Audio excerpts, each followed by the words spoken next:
राजू पट्टणकुडे यांच्या कर्तृत्वाला शासकीय सलाम।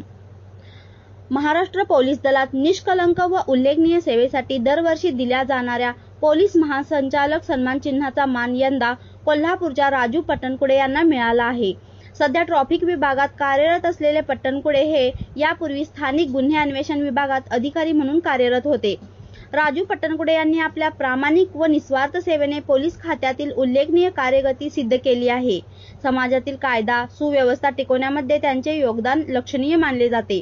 या सन्मानाचे वितरण महाराष्ट्र दिनाच्या निमित्ताने आज दिनांक 1 मे रोजी शिवाजी स्टेडियम कोल्हापूर येथे पालकमंत्री माननीय प्रकाश आंबेडकर यांच्या हस्ते होणार आहे। हा सन्मान फक्त राजू पट्टणकुडे यांचा वैयक्तिक सन्मान नसून कोल्हापूर पोलीस दलाच्या शिस्तबद्धतेची आणि कार्यक्षमतेची पावती ठरत आहे। त्यांच्या या यशाबद्दल सर्वत्र अभिनंदन व्यक्त केले जात आहे। MS51 न्यूज करिता मुबारक शेख।